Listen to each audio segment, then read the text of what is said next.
Abramos la Biblia, la palabra del Señor, al libro Primera de Juan, capítulo 2, versículos 12 al 17.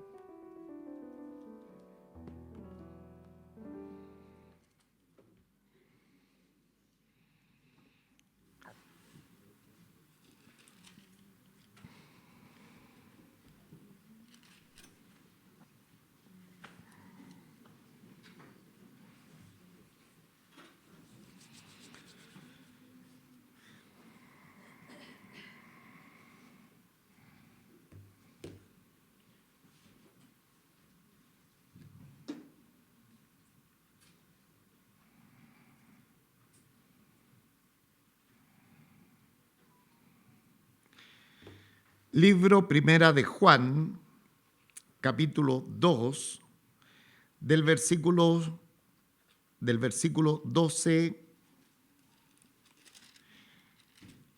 al 17. Os escribo a vosotros, hijitos, porque vuestros pecados os han sido perdonados por su nombre. Os escribo a vosotros, padres, porque conocéis al que es desde el principio. Os escribo a vosotros, jóvenes, porque habéis vencido al maligno. Os escribo a vosotros, hijitos, porque habéis conocido al Padre. Os he escrito a vosotros, padres, porque habéis conocido al que es desde el principio. Os he escrito a vosotros, jóvenes, porque sois fuertes y la palabra de Dios permanece en vosotros y habéis vencido al maligno. No améis al mundo ni las cosas que están en el mundo. Si alguno ama al mundo, el amor del Padre no está en él. Porque todo lo que hay en el mundo, los deseos de la carne, los deseos de los ojos y la vanagloria de la vida, no proviene del Padre, sino del mundo. Y el mundo pasa y sus deseos, pero el que hace la voluntad de Dios permanece para siempre.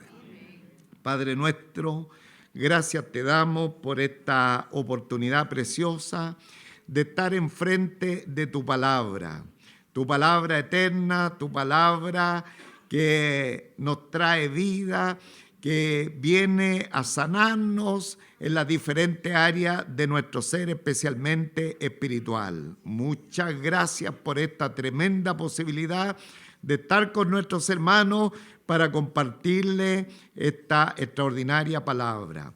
Gracias, Señor, como siempre encomendamos el servicio de nuestras hermanas profesoras de la Iglesia de los Niños, nuestros hermanos que están en servicio acá en el templo y la Iglesia de los Niños, de tal manera que esta misma bendición que nos está alcanzando a nosotros le alcance al resto de nuestros hermanos. Muchísimas gracias, Señor, le damos por todo lo que nos dará en esta hora y que estemos expectantes, como siempre, por lo precioso que nos traerá a través de su palabra. Su bendición en el nombre de nuestro Señor Jesucristo. Amén.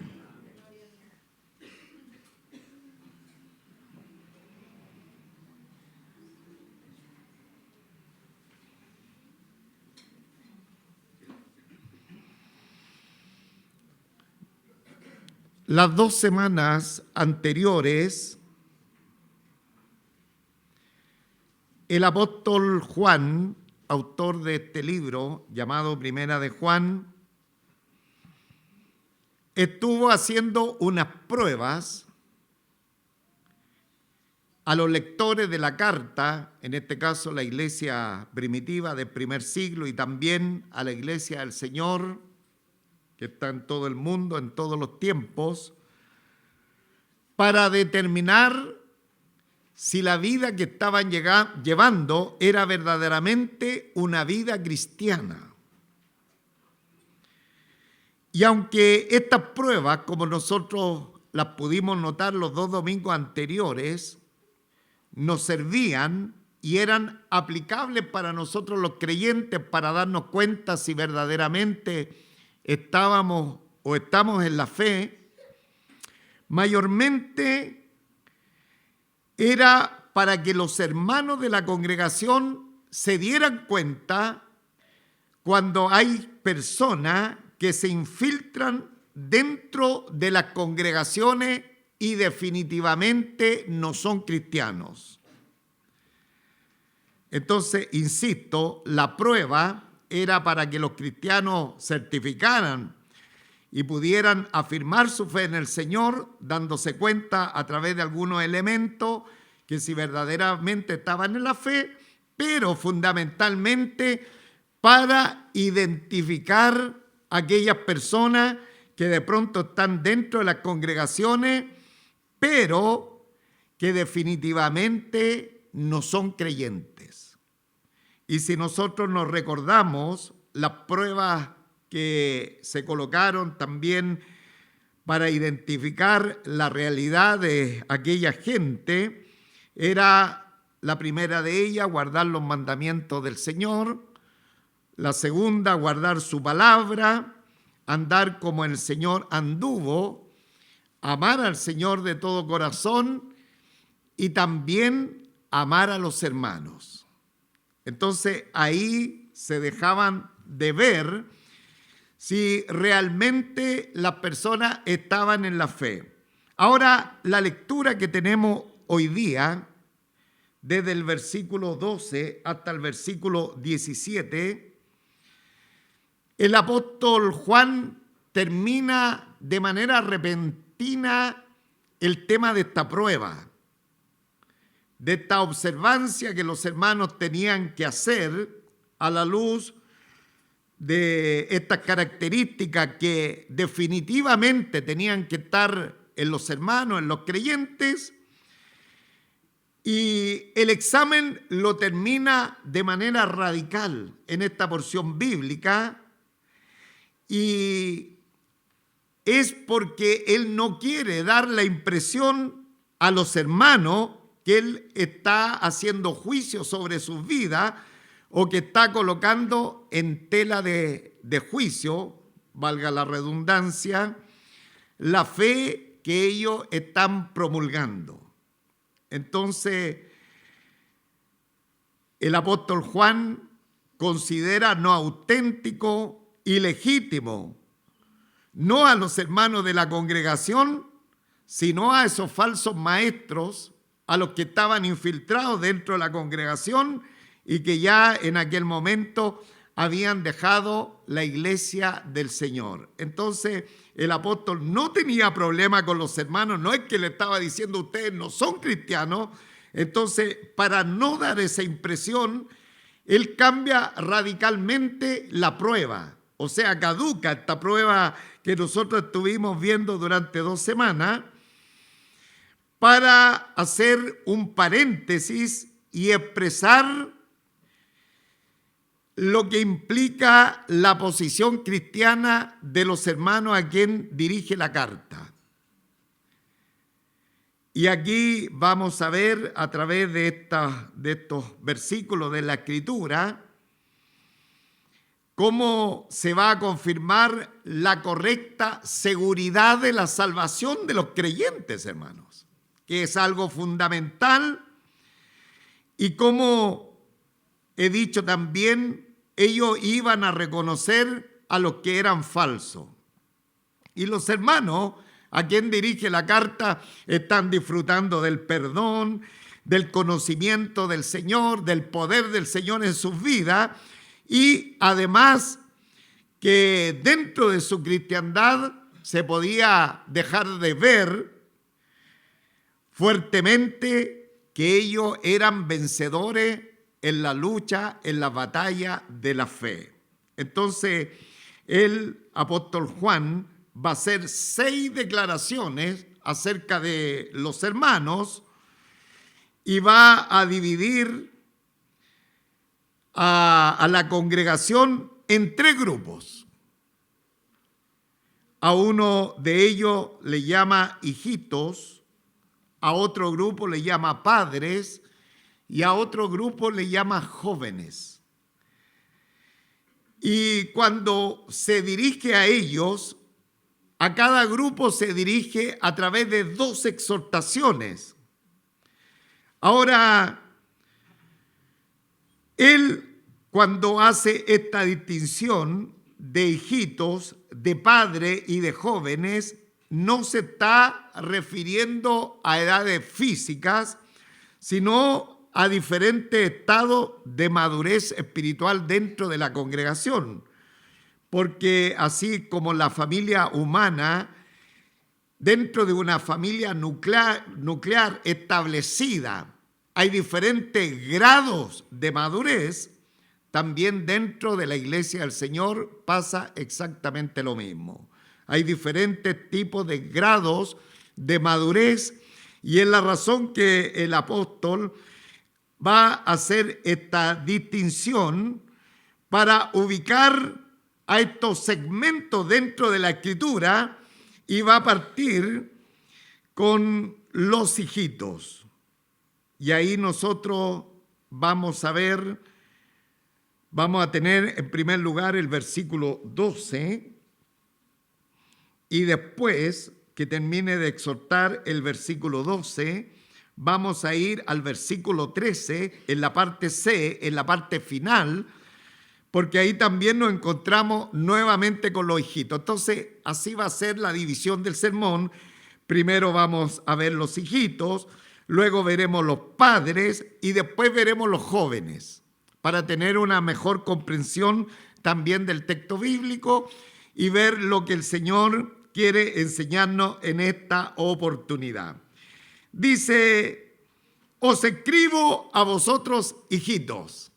Y aquí vemos la deferencia, el trato afectivo que tiene el apóstol Juan hacia los hermanos de la congregación, donde para él son sus hijitos, de tal manera que se muestra el afecto, la conmiseración, el cariño hacia este grupo en particular que se distingue porque son hermanos nobles en la fe, son hermanos principiantes, son aquellos que hace muy poquito han conocido al Señor como su Señor y Salvador personal, y de esta manera los va a exhortar, y lo primero que les dice acá, en esta exhortación a los hijitos, le dice, porque os escribo a vosotros, hijitos,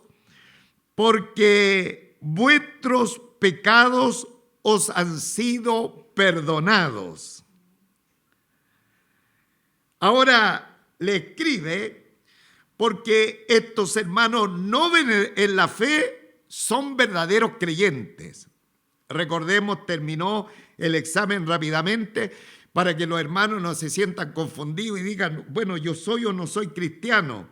Bueno, los que estaban en la iglesia verdaderamente eran hijos del Señor, y le dice, porque vuestros pecados os han sido perdonados. Y lo que Juan le está diciendo, que el perdón de los pecados es un hecho totalmente consumado, una acción plena y definitiva de parte de Dios. Se ha perdido un excelente amén. Hermano, en el Señor, el perdón de los pecados, dice, porque vuestros pecados han sido perdonados, es una obra de Dios consumada, plena, definitiva y concluida por el poder del Señor en nuestras vidas. Dice la Escritura, porque vuestros pecados os han sido perdonados. O sea, Dios otorga un perdón incondicional. No un perdón condicional, sino incondicional, absoluto, a todo aquel que cree en la salvación que Dios ha provisto. Bendito sea el nombre del Señor. Esta es la seguridad de los creyentes. Esta es nuestra seguridad, y en la seguridad que predicamos en esta congregación y que certificamos cuando una persona verdaderamente ha recibido la salvación que Dios ha provisto. Ahora dice el texto bíblico: os escribo a vosotros, hijitos, porque vuestros pecados os han sido perdonados por su nombre. La causa del perdón de los pecados o del pecado original y luego de los pecados está en la obra de nuestro Señor Jesucristo. Por su nombre, por el nombre que es sobre todo nombre, el nombre de nuestro Señor Jesucristo. A causa de ese nombre de nuestro Señor Jesucristo, a causa de su obra redentora en la cruz del Calvario, hoy día tenemos perdón de nuestros pecados. Alabado sea el nombre del Señor. Gloria a Dios, gloria a Dios.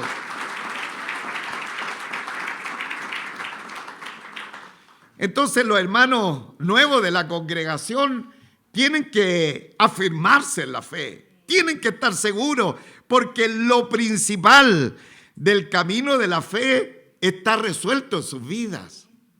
Por eso no tienen que andar en la cuerda floja, tienen que andar firmes y seguros y dar paso de valentía en el camino del Señor, porque ya entraron por el nombre del Señor al perdón de sus pecados. Vayamos, por favor, como le dije anteriormente, al versículo 13, a la parte C, que sería la última frase, para ver lo que le dice de nuevo a estos hijitos. Y dice: os escribo a vosotros, hijitos, porque habéis conocido al Padre. Conocer al Padre es sinónimo de tener la vida eterna. Conocer al Padre es sinónimo de tener la vida eterna. Y ahí el mismo apóstol Juan en su evangelio, en el capítulo 17, versículo 3, dice: y esta es la vida eterna, y esta es la vida, toda la iglesia mejor, y esta es la vida eterna, que te conozcan a ti, al único Dios verdadero, y a Jesucristo a quien has enviado. Entonces el versículo 13c dice: os escribo a vosotros, hijitos, porque habéis conocido al Padre. Y el versículo de Juan dice: que te conozcan a ti. Entonces, la realidad de la salvación consiste en un mutuo conocimiento. En primer lugar, conocer a Dios. Conocer a Dios. Los que decimos que estamos en la fe es porque hemos conocido a Dios y le estamos conociendo. Amén. Y también ser conocido por Él.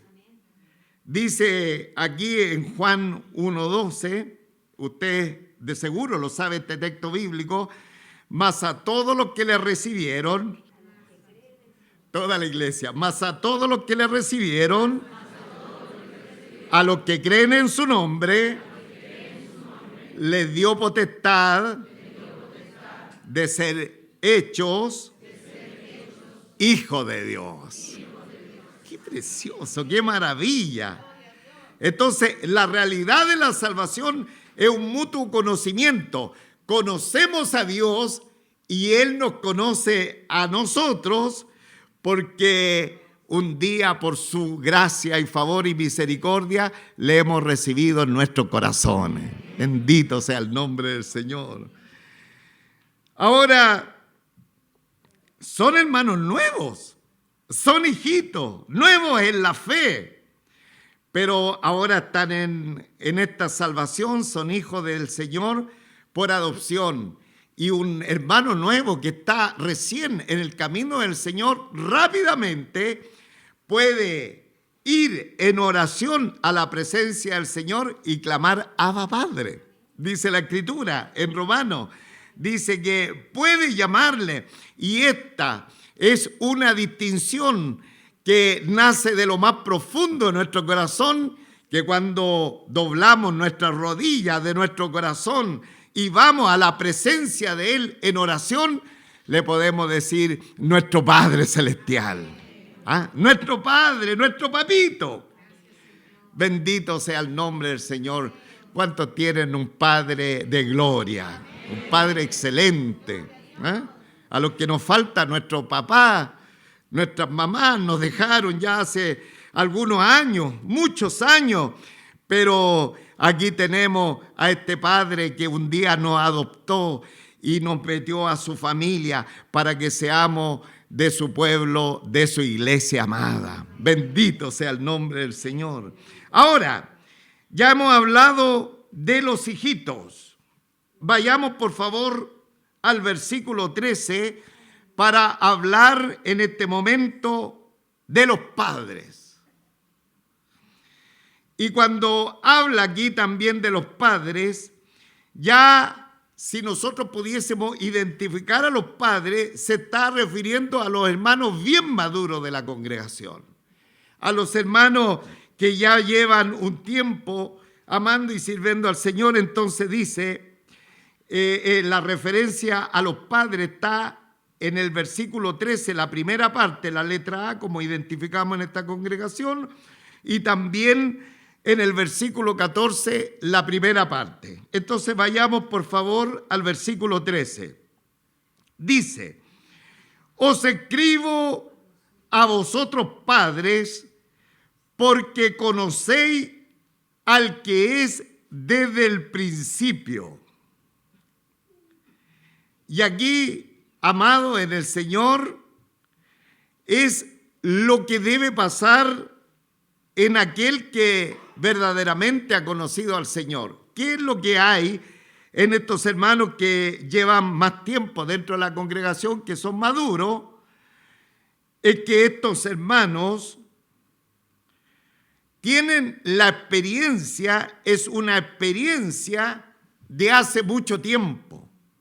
Dice el verbo, porque conocéis. Porque conocéis.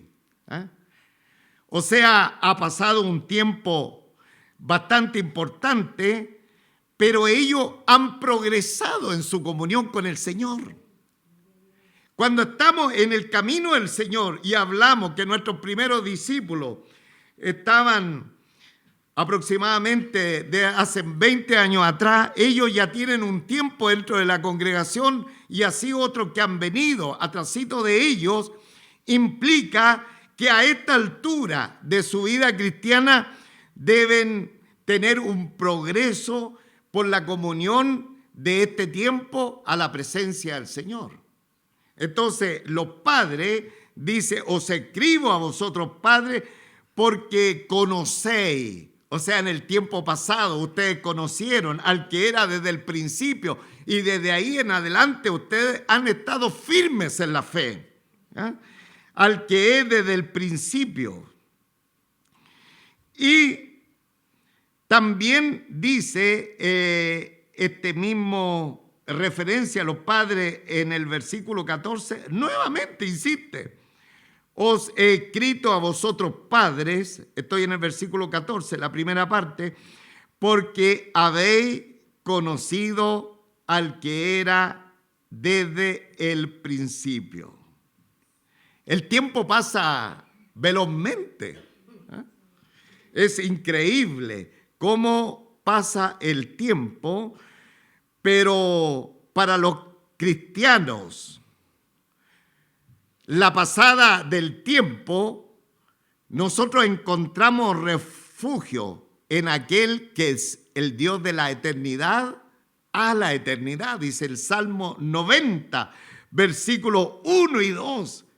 A pesar que el tiempo pasa rápido, pero sin embargo estamos tan refugiados en el Señor que nos sentimos tremendamente cobijados en el Dios eterno y siempre eterno. Alabado sea Él para siempre. Entonces, Aquí les dice, os he escrito a vosotros padres porque habéis conocido. O sea, el evangelio no tiene lagunas, hermano. El evangelio no debería tener laguna en un hombre o en una mujer de Dios, porque si le hemos conocido hace algunos años atrás, 20, 25, 30, 40 años, nos mantenemos en esta comunión con el Señor. Bendito sea el nombre del Señor. Bendito sea Él para siempre. Y luego aparecen los jóvenes. Y estos jóvenes están entre los principiantes y entre los maduros. O sea, ya están establecidos, están consolidados dentro del camino del Señor, dentro de la fe. Y aquí lo primero que nos habla acerca de los jóvenes es cosa muy interesante. Tal vez no son nobles, no son principiantes en la fe, pero tampoco son tan maduros como los padres. Pero acá nos va a decir algo extraordinario que pasa en los hermanos que ya están anclados en la fe de nuestro Señor Jesucristo, y lo deja ver en el versículo 13, la segunda parte, la parte B. Dice, os escribo a vosotros jóvenes porque habéis vencido al maligno. O sea, estos jóvenes, estos hermanos que tal vez llevan un poquito más de tiempo que los recién convertidos, están afanosamente envueltos en la batalla de la vida cristiana. Hermano en el Señor, porque la vida cristiana no solamente es recibir el perdón del Señor, no solamente es recibir la comunión con el Señor, no solamente es recibir las bendiciones del Señor. La vida cristiana implica combatir con el enemigo de nuestras almas, hermano. Implica, hermano, una cruenta batalla sin igual, porque hay un archienemigo de Dios y de la iglesia del Señor, que es Satanás, el diablo, pero también están los secuaces, que le llamo yo, los diferentes escalafones de ángeles caídos, los principados, las potestades, las huestes de maldad que están en todas las áreas y que combaten con los creyentes. Entonces, un cristiano viene a la fe y no vaya a pensar que esto tiene que ver solamente para disfrutar del perdón del Señor, para disfrutar de la presencia del Señor, para disfrutar de la comunión con Él, sino que estamos llamados a combatir. A combatir resuena la guerrera voz de nuestro Señor, hermanos. De nuestro adalid, de nuestro capitán, de nuestro comandante en jefe, que se ha alistado para ser nuestro generalísimo en la lucha contra el mal, hermano. Y aquí le habla a estos jóvenes y le dice, os escribo a vosotros jóvenes porque habéis vencido al maligno. Bendito sea el nombre del Señor. En otras palabras, hermano, en el Señor el conflicto de los cristianos es para que los cristianos estemos en victoria. No que vamos por la vida, me caí, caminé otro poquito, me caí, caminé para atrás, me caí de nuevo. ¿Pero por qué? Si es posible aún ser jóvenes en el camino del Señor, andar en victoria, hermano. Andar en victoria, así lo dice la palabra del Señor. Toda la iglesia, os escribo a vosotros jóvenes, porque habéis vencido al maligno. ¿Cuántos jóvenes hay en esta congregación?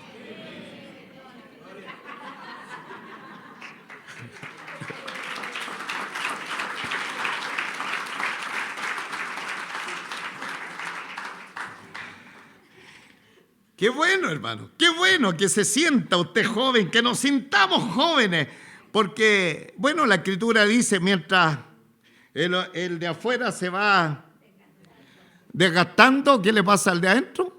Se va poniendo joven. Así que estos hermanos jóvenes debemos tener esta particularidad, que hemos vencido al maligno. Y luego el versículo 14 dice otra cosa importante de los jóvenes. O sea, la palabra del Señor nos sigue hablando a nosotros los jóvenes. Se perdió un buen amén. Ahí se perdió un buen amén. La palabra del Señor nos sigue hablando a los jóvenes. Bien. Versículo 14, la última parte. Os he escrito a vosotros jóvenes porque sois fuertes. Gloria a Dios. Porque sois fuertes. Amado en el Señor, ¿cómo no vamos a ser fuertes si el fuerte de los fuertes está por nosotros, hermano? Porque sois fuertes. Él renueva la fuerza, dice la Escritura, que Él nos da, ¿no es cierto?, esa fuerza del búfalo. Entonces dice los jóvenes, porque soy fuerte, pero aquí nos dice el secreto de la fortaleza, el secreto de la victoria, de ser vencedores. Dice, y la palabra de Dios permanece en vosotros. Es el secreto. No hay otro secreto dentro de la victoria cristiana, de la lucha cruenta contra el mal y contra los poderes del mal. Y de ser fuerte es porque le dice, la palabra de Dios permanece en vosotros. La palabra del Señor es una realidad. No solamente ustedes la conocen, la palabra del Señor, sino también la practican. Y como consecuencia, cuando la palabra de Dios permanece en vosotros, habéis vencido al maligno. Bendito sea el nombre del Señor. Alabado sea para siempre. Hermano, la palabra del Señor permanece para nosotros. Hay un salmo precioso, el 119, 9 y 11, dice lo siguiente: ¿con qué limpiará el joven su camino? Con guardar su palabra. Si alguien lo escuchó por primera vez, aquí está nuevamente el secreto. ¿Con qué limpiará el joven su camino? Con guardar tu palabra. Y el versículo 11 dice: en mi corazón he guardado tus palabras para no pecar contra ti. Entonces, ese, amado en el Señor, es el secreto de la victoria de los jóvenes. Os escribo a vosotros jóvenes porque habéis vencido al maligno. Os escribo a vosotros jóvenes porque sois fuertes y la palabra de Dios permanece en vosotros y habéis vencido al maligno. Amén. Dele un fuerte aplauso al Señor. Gloria a Dios. Gloria a Dios. Después de describir a la iglesia del Señor, ve que ahí ya la iglesia le volvió el alma al cuerpo, porque los hermanos, el pastor Juan nos está colocando en tela de juicio, pero no era así, era más que nada para que se hicieran un examen, pero también identificaran a los falsos maestros. Ahora, después de describir a la iglesia, pasa a describir al mundo. Al mundo. Y a dar instrucciones acerca de cuál debería ser nuestra actitud respecto al mundo. Y el versículo 15 dice: no améis al mundo, ni las cosas que están en el mundo. Si alguno ama al mundo, el amor del Padre no está en él.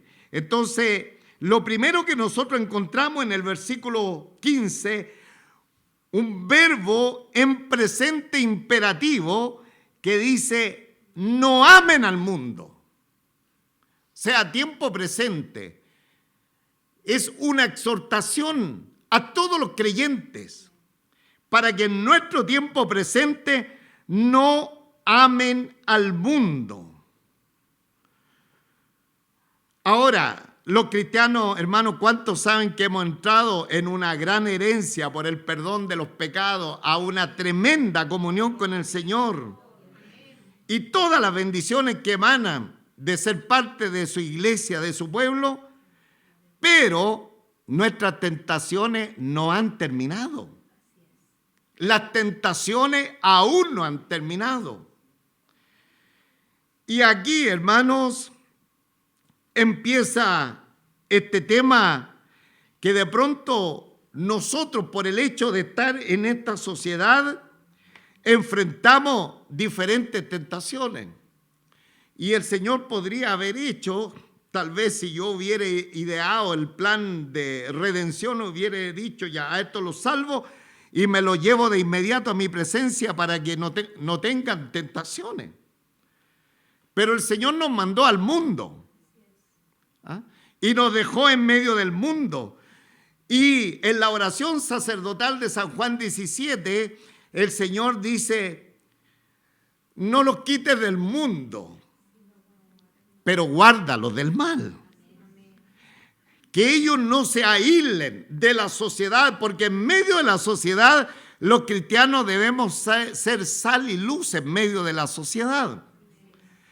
Sin embargo, en medio de la sociedad están estas tentaciones que no han terminado. Ahora, esta carta empieza a hablar del tema del mundo. Y también nuestro Señor habla de lo que es el mundo en el cuarto evangelio, en el evangelio según San Juan, y se resumen algunos significados de lo que es el mundo. Por ejemplo, en Juan 1:10, el resultado del mundo es la vida sobre la tierra, el universo.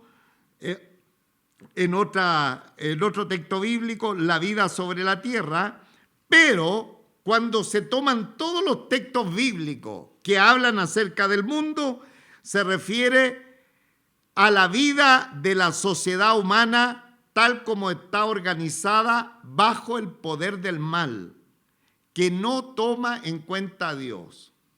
Hice una compilación de todo lo que era la palabra mundo, y esta es una definición que podría estar bien acertada. ¿Qué es el mundo? La vida de la sociedad donde nosotros vivimos, tal como está organizada bajo el poder del mal. ¿Cuántos saben que este mundo está bajo el maligno? Que el príncipe de este mundo es Satanás, el diablo. Entonces, la vida de la sociedad humana, tal como está organizada bajo el poder del mal, que no toma en cuenta a Dios. A ellos no les importa nada de lo de Dios, hermano. Eso es lo que la Escritura llama el mundo. Ahora vamos, por favor, a los versículos 15. Y aquí vamos a ver algunos detallitos. Vamos corriendo. Dice, no améis al mundo, ni las cosas que están en el mundo. Si alguno ama al mundo, el amor del Padre no está en él. No améis al mundo. Esto nos tiende a confundir, hermano, cuando la Biblia dice que no debemos amar al mundo. ¿Y sabe por qué nos confunde? Porque hay un texto emblemático que la mayor parte de los creyentes en todo lugar del mundo se lo sabe de memoria. San Juan 3:16. Porque de tal manera amó Dios, ya toda la iglesia, todos juntos. Porque de tal manera amó Dios al mundo, que ha dado a su Hijo unigénito, para que todo aquel que en él cree no se pierda, mas tenga vida eterna.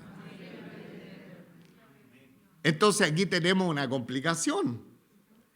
Porque encontramos en la Escritura que no debemos amar al mundo y nosotros tenemos que imitar a nuestro Salvador Jesucristo, que dice que Él amó al mundo. Y ahí estamos en un problema y la gente no sabe si hay que amar al mundo o no hay que amar al mundo. Y hoy día nos enseñó la palabra del Señor que no debemos amar al mundo. ¿En qué quedamos? ¿Lo amamos o no lo amamos? Bueno, hermano, hay una explicación que cuando el Señor dice, porque de tal manera amó Dios al mundo, tiene una connotación en las personas. Las personas tienen que ser amadas. ¿Ah? Las personas tienen que ser amadas. Pero cuando se habla del mundo como un sistema malo organizado bajo el dominio de Satanás y que no tiene en cuenta a Dios, ese mundo no debe ser amado. Pero las personas deben mirarse con los ojos de nuestro Señor Jesucristo porque ellos necesitan reaccionar al llamado que el Señor le está haciendo mucho tiempo ya, hermano. Alguien dice, no, si el Señor a mí no me llama, yo estoy esperando que el Señor me llame. Desde el momento que usted abrió sus ojos hoy día a la realidad de la Biblia, el Señor lo empezó a llamar, hermano, le dio un hálito de vida, le dio de su gracia para que pueda responder al llamado del Señor. Entonces, qué importante entender que todas las personas que están lejos de la fe debieran ser miradas con misericordia, con conmiseración, porque debemos tener la vista que tenía nuestro Señor. De tal manera, Él amó a esa gente que estaba perdida, pero no se ama el sistema mundanal que está totalmente en contra de lo de Dios y no lo tiene en cuenta. Mire, acá dice el texto bíblico, no améis al mundo ni las cosas que están en el mundo. Si alguno ama al mundo, el amor del Padre o el amor al Padre no está en él. O sea, aquí hay una tremenda complicación porque si las personas empiezan a cargarse al amor al mundo, no es afín a decir que se ama al Padre. Y esta es una tremenda complicación. Con razón, la Escritura dice, la amistad con el mundo es enemistad con Dios. También dice, ninguno puede servir a dos señores. No se puede servir a Dios y tampoco se puede servir a Mamón. Por lo tanto, lo importante de este texto bíblico es que a nosotros nos tiene que quedar con claridad absoluta que es totalmente opuesto, que alguien está inserto, está en la práctica del amor al mundo y dice que está amando al Padre cuando no son congruentes, no tienen afinidad. Ahora, da algunos destellos de lo que hay en el mundo. La palabra del Señor nos muestra lo que hay en el mundo, versículo 16, porque todo lo que hay en el mundo, los deseos de la carne, los deseos de los ojos, la vanagloria de la vida, no provienen del Padre, sino del mundo. Ahora, si en el mundo, en la sociedad que estamos viviendo, hubiesen cosas que tienen su origen en Dios, tal vez podríamos amarla esas cosas. Si lo que hay dentro de esta sociedad que estamos viviendo hubieran cosas que tienen su origen en Dios, podríamos estar amando eso. Pero sin embargo, nos damos cuenta porque todo lo que hay en el mundo, y dice al final del texto, no proviene del Padre, sino del mundo. O sea, no hay nada de Dios en este mundo. Por lo tanto, nosotros no podemos amar el mundo, hermano. Debemos amar las personas que están lejos del Señor, pero no podemos amar el sistema mundanal, cómo está establecido, cómo la sociedad lo ha encaminado desde siempre hasta que concluyan todas las cosas al final de los tiempos. Y Juan selecciona 3 realidades que hay en el mundo. Lo conversábamos con uno de nuestros hermanos en el discipulado.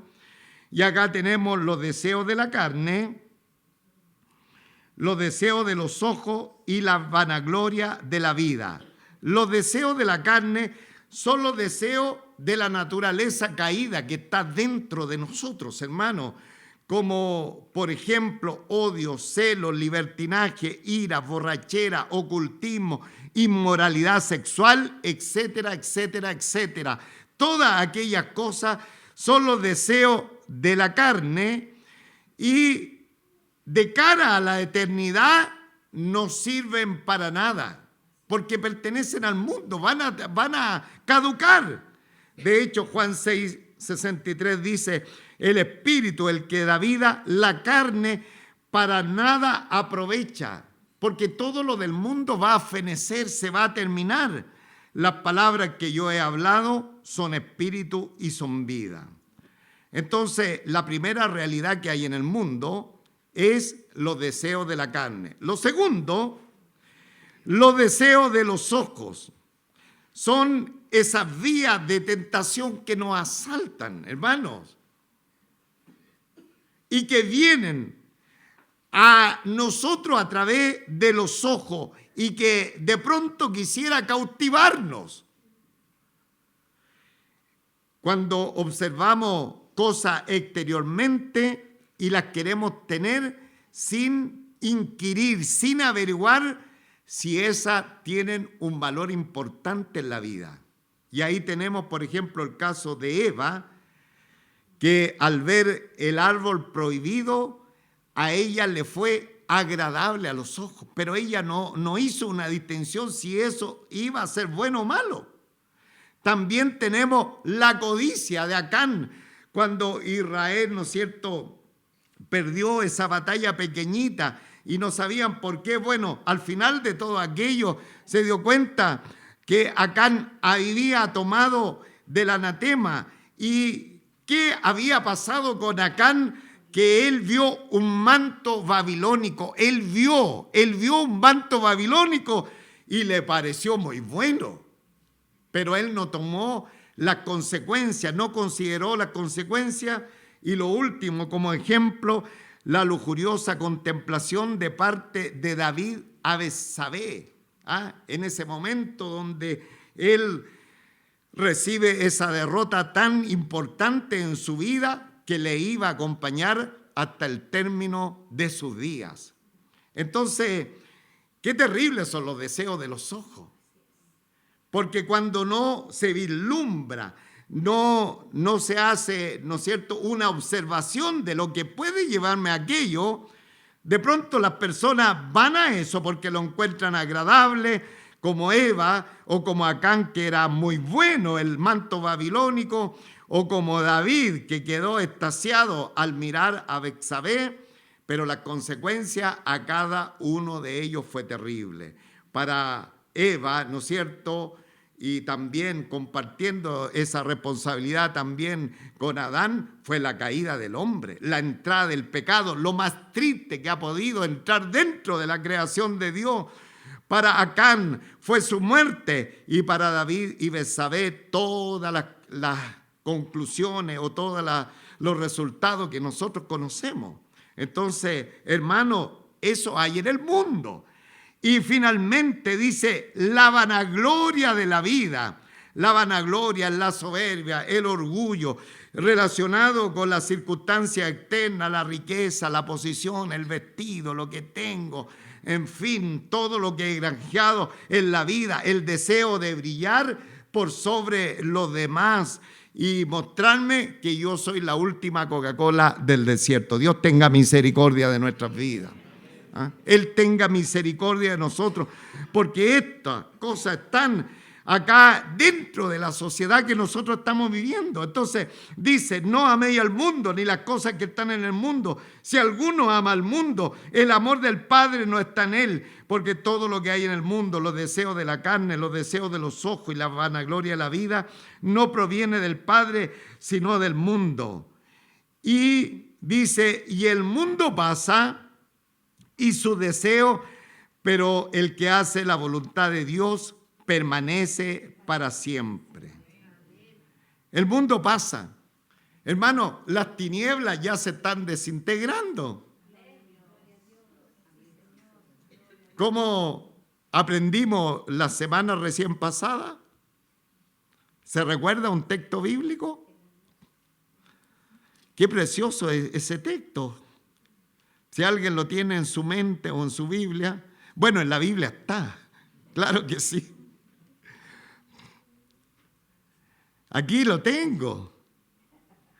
Dice el versículo 8 del capítulo 2 de 1 Juan, versículo 8, dice: sin embargo, os escribo un mandamiento nuevo, que es verdadero en él y vosotros, porque las tinieblas van pasando y la luz verdadera y alumbra. Las tinieblas van pasando. El mundo, hermanos, como los sapientes de esta sociedad lo han direccionado, hermano, va a pasar, está pasando. Gloria a Dios, hermano. Y el mundo pasa y sus deseos, pero lo único que se va a mantener, el que hace la voluntad de Dios, permanece para siempre. Entonces no hay donde perderse, hermano. No hay donde perderse. El que hace la voluntad del Señor, aquello es eterno. El apóstol Pablo le dice a los hermanos de Corinto, en 2 Corintios 4:8, no mirando nosotros las cosas que se ven, sino las que no se ven, pues las cosas que se ven son temporales. Las cosas que se ven son temporales, pero las que no se ven son eternas.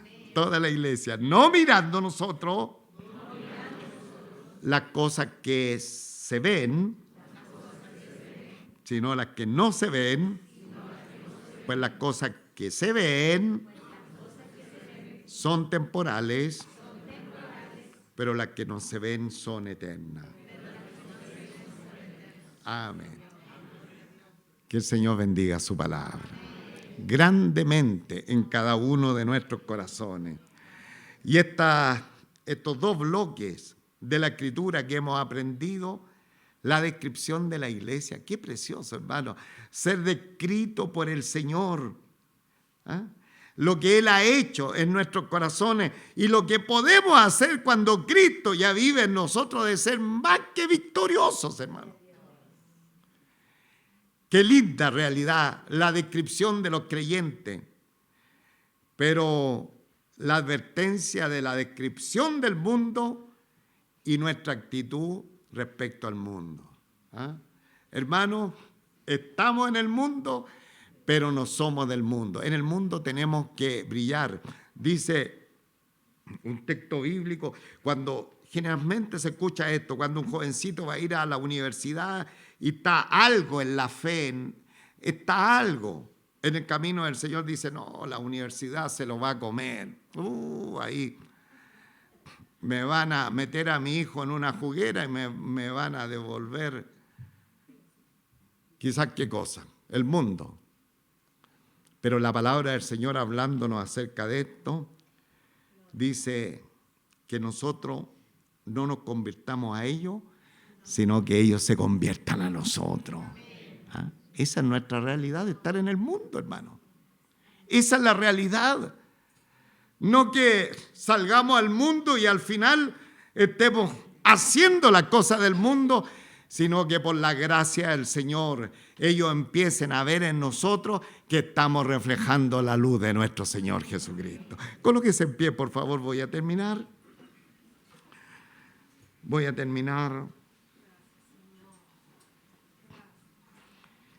terminar con los jóvenes.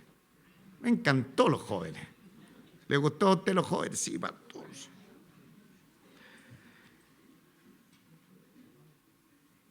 Yo lo dirijo en esto. Os escribo a vosotros jóvenes, porque habéis vencido al maligno. 14. Os escribo a vosotros jóvenes, porque sois fuertes Y la palabra de Dios permanece en vosotros y habéis vencido al maligno. Padre nuestro, Padre celestial, con cuánta gratitud te adoramos, te bendecimos, te damos muchísimas gracias, Señor, por esta preciosa oportunidad que tú nos has regalado de poder estar aprendiendo a través de tu palabra. Señor, el cielo y la tierra pasarán, pero tu palabra nunca pasará. Bendito eres Dios. Te damos muchísimas gracias, Señor, por tu palabra preciosa que ha venido a decirnos lo que somos en Cristo. ¡Qué maravilla, Señor! Hemos recibido el perdón de nuestros pecados. Señor, ya han sido perdonados nuestros pecados. Señor, qué bendito. Podemos haberte conocido muchos años atrás, pero seguimos en comunión contigo. Alabado sea su nombre para siempre. Gracias te damos por tanta honra, por tanta bendición, porque podemos vencer al maligno, porque somos fuertes en ti. Alabado sea Dios para siempre. Y gracias por describirnos un poquito lo que es el mundo. Muchas veces nos afanamos, queremos estar un poquito más metidos en el mundo, pero todo lo del mundo es temporal. Señor, lo único eterno es el amor al Padre y a las cosas que a vida eterna permanecen. Muchísimas gracias, Señor, te damos por tu preciosa palabra. Bendícela en nuestros corazones, grábala en nuestra mente y que ésta siga predicándonos, Señor, el resto del día. Y si en la noche nos tienes que despertar, que ahí resuene el pregón de tu palabra. Gracias, nuestro Padre celestial. Bendice esta preciosa congregación que estamos en este momento, en este lugar. Queremos adorar tu nombre, queremos decirte cosas preciosas, lo que tú eres, cuán grande, cuán santo, cuán poderoso eres, Señor. Queremos decirte con gratitud en nuestros corazones, porque hoy en día, Señor, tú saliste a nuestro encuentro. Gracias, nuestro Padre celestial.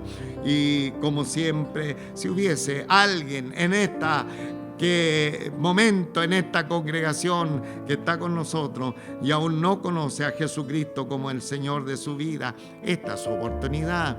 Venga al Señor hoy que tiene vida, hoy que tiene salud. Es el momento que el Señor le está llamando. Crea en la obra que Jesucristo hizo en la cruz del Calvario. Él llevó nuestros pecados. Él también fue muerto a causa de nuestro pecado, fue enterrado, pero al tercer día resucitó y hoy día está sentado a la diestra del Padre. Si más de alguien aún no conoce a Jesucristo, crea en lo que Jesucristo hizo. Y si usted cree verdaderamente, verá la gloria de Dios y entrará al camino de la salvación. Dele un fuerte aplauso al Señor. Gloria a Dios.